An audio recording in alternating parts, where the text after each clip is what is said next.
আসসালামু আলাইকুম এবং আদাব। গতকালকেই আমরা তিনজন উপদেষ্টার সাংবাদিক সম্মেলন দেখলাম, শুনলাম। দেশের অরাজক পরিস্থিতি নিয়ে তাদের হুঙ্কার দেখলাম। জিরো টলারেন্স করবেন, আইন করবেন, অনেক কিছুই বললেন। এই করবেন, সেই করবেন, অনেক কিছু ছিড়বেন। আমি তাৎক্ষণিকভাবে বলেছিলাম কিচ্ছুই হবে না। আজকে আমি একদিন না যেতেই তাদের হুঙ্কারের পরে আমি কয়েকটি শিরোনাম আজকের আপনাদের পরে শোনাচ্ছি। বিস্তারিত আলোচনা করতে গেলে অনেক সময় লাগবে। প্রথমত, আজকে ঢাকায় মিছিল হয়েছে। কি মিছিল?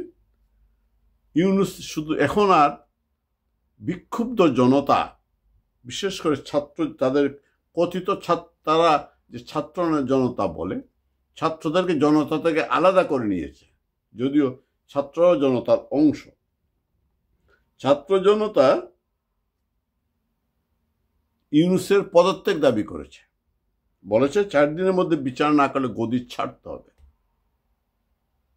প্রশ্ন, তার মানে দেশের পরিস্থিতি এমন নাজুক হয়েছে এখন, হাম্বি তাম্বি হুমকি, জিরো টলারেন্স দেওয়ার কথা বলার পরেও আইন শৃঙ্খলা পরিস্থিতি কোনো উন্নতি করতে পারেনি। মানুষ অতিষ্ঠ হয়ে গিয়েছে। তাই আজকে ইউনূসের পদত্যাগের দাবি উঠেছে এবং ইউনূসকে যেতে হবে। এইটাই বাস্তবতা। ইউনূসের পক্ষে এই দেশ কন্ট্রোল করা সম্ভব না, কারণ শুরুতেই গত 6-7 মাসে তারা যেভাবে সমাজ বিরোধীদের, ডাকাতদের, দর্শকদের, মব যারা করে, উগ্র সাম্প্রদায়িক শক্তিকে মদত দিয়ে ক্ষমতায় এসেছিল এবং গত 7 মাসে তাদেরকে পরিপুষ্ট করেছে। আওয়ামী লীগের নেতাকর্মীদের ভাঙচুর, বঙ্গবন্ধুর বাড়ি ভাঙচুর সহ এসব করে তারা এদেরকে উৎসাহিত করেছে। এখন আর তাদের পক্ষে লাগাম টেনে দেওয়া সম্ভব না। কারণ একটা কথা আছে, আপনি যদি বাঘের পিঠে চড়েন, বাঘের পিঠ থেকে নামতে হলে হয় বাঘকে মারতে হবে, আপনাকে বাঘকে না মেরে আপনি বাঘ থেকে উপর থেকে নামতে পারবেন না। বাঘ যে মারবেন, বাঘ তো আপনাকে খেয়ে ফেলবে এর আগে। ইউনূসের অবস্থা হয়েছে তাই। যে ফ্র্যাঙ্কেনস্টাইন সৃষ্টি করেছে, তার থেকে পরিত্রাণের উপায় নেই। আজকের শিরোনামগুলো হচ্ছে, প্রথমেই বলি আমি, হবিগঞ্জে 6 বছরের শিশুকে ধর্ষণ করা হয়েছে। তারপরে কক্সবাজারে মার্কিন নারীর শ্লীলতাহানির অর্থাৎ অভিযুক্ত একজন গ্রেপ্তার।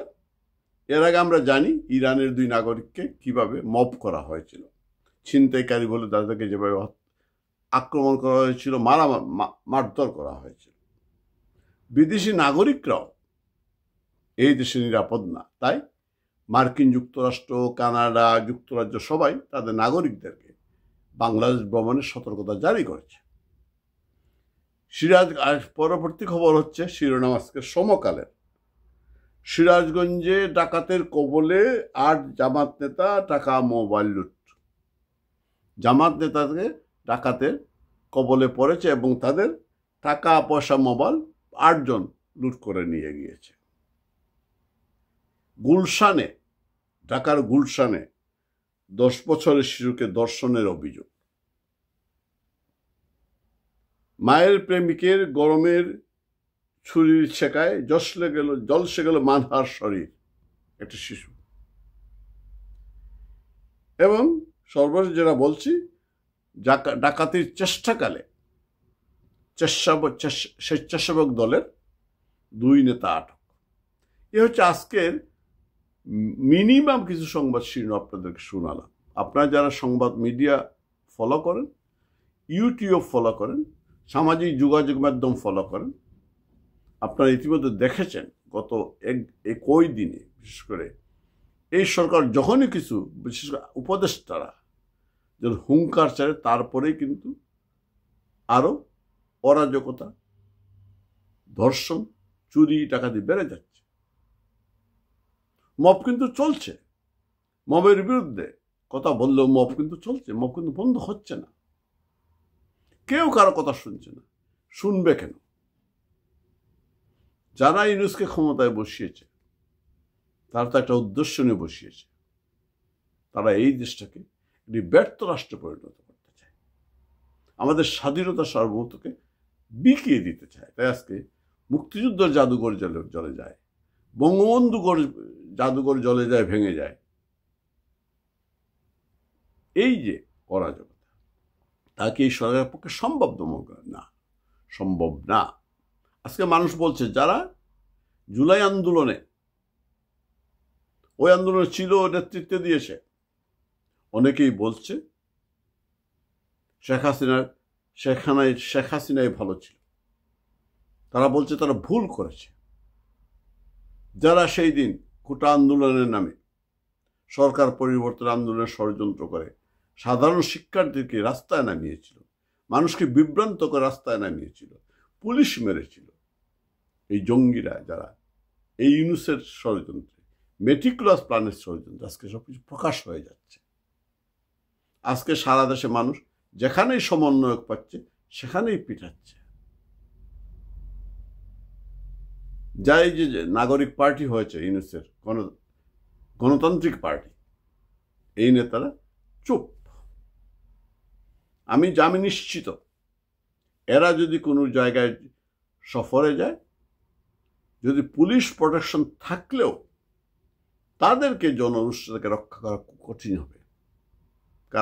তারা ইতিমধ্যেই গণদুশ্মনে পরিণত হয়েছে। কালকে একটা আমি টক শো দেখলাম, সেখানে একজন বলছেন তিনি একটি হাসপাতালে গিয়েছিলেন, সেখানে লোকজন বসে, যারা অপেক্ষমান রোগী, তারা তাদের জন্য টেলিভিশন রাখা হয়েছে। যখনই সমন্বয়কদের ছবি আসে, ওদের নিউজ আসে, মানুষ নাকি পারলে ওই টেলিভিশনে থুতু দেয়। এই হচ্ছে সমন্বয়কদের অবস্থা।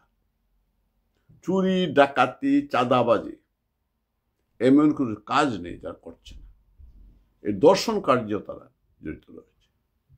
এই যে ছাত্রদলের দুইজন ধরা পড়লো স্বেচ্ছাসেবক লীগের ডাকাতি করতে গিয়ে, এই দুইজন সারা দেশেই এই বিএনপি ডাকাতি করছে, লুটতরাজ করছে, চুরি চামারি করছে, এসবই করছে ইউনূসের কারণে, ইউনূসের প্রশ্রয়। সুতরাং এই যে আজকে আওয়াজ উঠেছে ইউনূসকে যেতে হবে, আজকে 7 মাস যেতে না যেতেই ইউনূসের পদত্যাগের দাবি উঠেছে। ইউনূসের বিদায় নাই, উপায় নেই। ইউনূসের অধীনে কোনো নির্বাচন হবে না, নির্বাচন করতে দেওয়া হবে না। আন্তর্জাতিক চাপ যেমন বাড়ছে, দেশীয় চাপও বাড়ছে, তাকে যেতেই হবে। স্বরাষ্ট্র উপদেষ্টা আসিফ নজরুল, হিজবুত তাহরির, মাহফুজ আলম সহ যারা বড় বড় কথা বলছেন, জিলোটরাজ বলছেন, তাদের পিছনের দরজা দিয়ে পালিয়ে যাওয়া ছাড়া পালিয়ে যাওয়ার সুযোগ থাকবে না। বিচার তোমাদের হবেই। সব কথার শেষ কথা, একবার যখন আওয়াজ উঠেছে ইউনূসের পদত্যাগ চাই, এই আওয়াজ তো আর থামবে না। সুন্দরবন থেকে সুনামগঞ্জ, টেকনাফ থেকে তেঁতুলিয়া, সারা বাংলায় এই আওয়াজ ছড়িয়ে পড়বে এবং খুব বেশি দেরি নেই, ইউনূসকে পদত্যাগ করতেই হবে। সবাই ভালো থাকুন। জয় বাংলা, জয় বঙ্গবন্ধু।